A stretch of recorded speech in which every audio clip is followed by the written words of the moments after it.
Assalamualaikum warahmatullahi wabarakatuh. Apa kabar nih teman-teman semuanya? Semoga selalu dalam keadaan sehat ya. Kembali lagi sama aku Nadia. Kali ini aku akan membahas kisah pembunuhan yang terjadi 9 tahun lalu di Jakarta nih teman-teman. Pelaku dan korban merupakan mahasiswa yang sudah berteman sejak SMA. Pembunuhan ini dilakukan oleh sepasang kekasih karena sakit hati dan kecemburuan. Jasad korban dibuang begitu saja di pinggir jalan tol oleh para pelaku. Apa sebenarnya yang membuat pelaku merasa sakit hati dan cemburu pada korban? Simak video ini sampai selesai ya. Tapi sebelum kita lanjut ke pembahasannya, tolong dukung aku dulu dengan klik tombol subscribe dan tolong juga aktifkan tombol loncengnya. Karena dukungan kalian berarti banget agar channel ini semakin berkembang. Kalau udah, nggak usah lama-lama lagi, kita lanjut ke pembahasannya.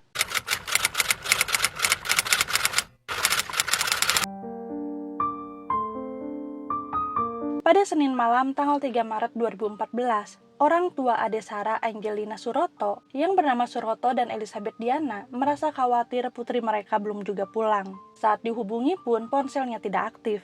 Padahal pagi harinya Ade Sara diantar sendiri oleh ayahnya Suroto ke stasiun Klender untuk berangkat kuliah dan akan dilanjutkan dengan mengikuti les bahasa Jerman nantinya. Sementara siang harinya sang ibu Elizabeth Diana sempat menghubungi Ade Sara untuk meminta tolong.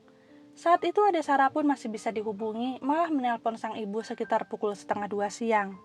Kemudian sekitar pukul 3:30 sore, Elizabeth kembali menelpon Ade Sara, namun saat itu Ade Sara tidak menjawab. Elizabeth pun tidak berpikir macam-macam karena mungkin Ade Sara sedang terburu-buru untuk melanjutkan les bahasa Jermannya. Hingga pada malam harinya sang ayah Suroto menelpon lagi karena Ade Sara belum juga pulang ke rumah. Namun malam itu, handphone Ade Sara sudah tidak aktif lagi. Kali itu orang tua Ade Sara sudah mulai curiga ada sesuatu yang janggal. Menurut Suroto dan Elizabeth, Ade Sara pasti akan mengabari kalau dirinya terlambat pulang atau baterai handphonenya sudah lowbat. Namun malam itu, tidak ada kabar sama sekali dari putri mereka. Suroto dan Elizabeth pun mulai menghubungi teman-teman Ade Sara, baik teman kampus ataupun teman les bahasa Jermannya. Namun semuanya nihil. Mereka tak juga mendapat kabar tentang Ade Sara. Tak menyerah, Elizabeth dan Suroto pun melacak sinyal handphone Ade Sara dengan bantuan salah satu provider dan menemukan kalau Ade Sara berpindah-pindah tempat. Hingga akhirnya Suroto dan Elizabeth pun melaporkan kejadian hilangnya Ade Sara ini pada polisi. Nah, 2 hari kemudian teman-teman pada tanggal 5 Maret 2014 sekitar pukul 6:30 pagi, petugas derek mobil tol yang bernama Dindin Hermansyah menemukan sesuatu yang menyerupai boneka di tepi jalan tol Bintara, kilometer 49 di Bekasi. Setelah Dindin semakin mendekat, Dindin pun turun dari mobilnya untuk mengecek apakah benda tersebut. Dari jarak 2 meter, Dindin baru bisa melihat dengan jelas bahwa yang dilihatnya bukanlah boneka, melainkan sesosok jasad manusia yang telah meninggal. Jasad tersebut sudah dikerumuni oleh lalat dan menggunakan baju warna putih serta celana berwarna hitam. Dindin pun segera menghubungi polisi dan jasa marga untuk menginformasikan penemuannya tersebut. Setelah polisi datang, polisi pun segera membawa jasad tersebut ke Rumah Sakit Cipto Mangunkusumo. Di sana polisi pun melakukan identifikasi sidik jari pada jasad tersebut dan mengumpulkan profilnya. Dari database sidik jari yang dimiliki oleh polisi, ditemukan kalau jasad tersebut bernama Ade Sara Angelina Suroto yang tinggal di Rawamangun, Jakarta Timur. Setelah mendapatkan identitas jasad tersebut, akhirnya pada malam harinya di tanggal 5 Maret 2014 itu, polisi pun mendatangi rumah Ade Sara. Dan kemudian polisi menginformasikan penemuan jasad Ade Sara pada Suroto dan Elizabeth. Suroto dan Elizabeth pun segera datang ke rumah sakit RSCM untuk melihat jasad yang ditemukan tersebut. Awalnya Suroto tidak bisa mengenali jasad tersebut karena kondisinya yang mengenaskan. Wajahnya sudah menghitam dan membengkak. Namun setelah dicek tanda lahir Ade Sara pada jasad tersebut, barulah Suroto dan Elizabeth merasa yakin kalau jasad tersebut memang putri kandung mereka yang telah hilang sejak 3 Maret 2014. Polisi pun meminta keterangan pada Suroto dan Elizabeth kemana perginya Ade Sara sebelum menghilang. Setelah diberitahu oleh Elizabeth dan Suroto kalau Ade Sara itu harusnya pergi ke kampus dan pergi les bahasa Jerman, polisi pun segera meminta keterangan pada teman-teman Ade Sara baik di kampus maupun teman les bahasa Jermannya.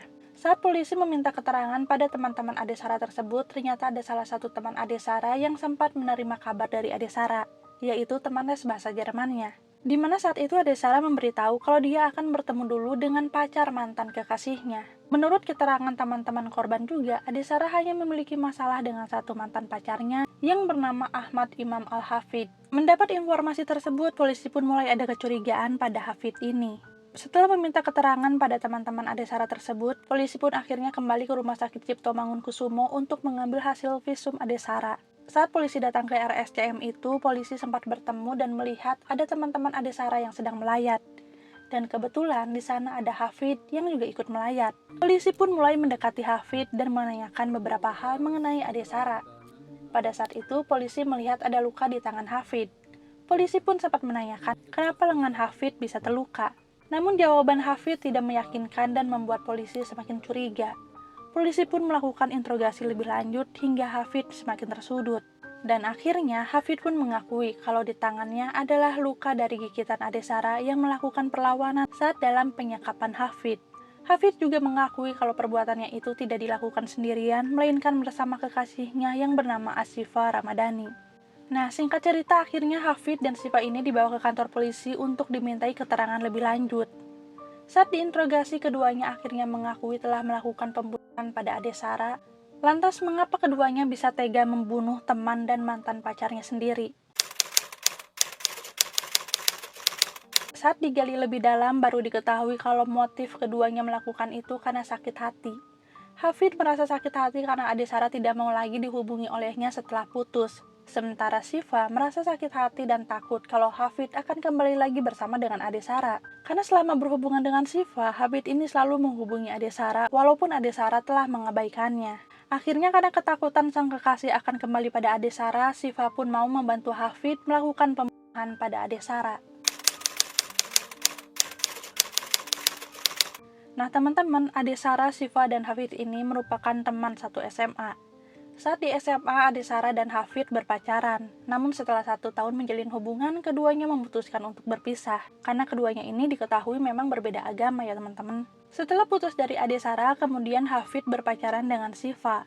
Namun entah mengapa Hafid seperti belum bisa move on dari Ade Sarah. Dia selalu menghubungi Ade Sarah walaupun Ade Sarah tidak pernah menanggapinya. Bahkan Ade Sarah ini sempat bertanya pada Sifa, apakah Sifa dan Hafid masih berpacaran. Karena Hafid selalu mengganggunya, padahal Ade Sarah juga sudah memiliki pacar pada saat itu. Hafid, Sifa, dan Ade Sarah pun terlibat konflik yang dikarenakan oleh Hafid sendiri.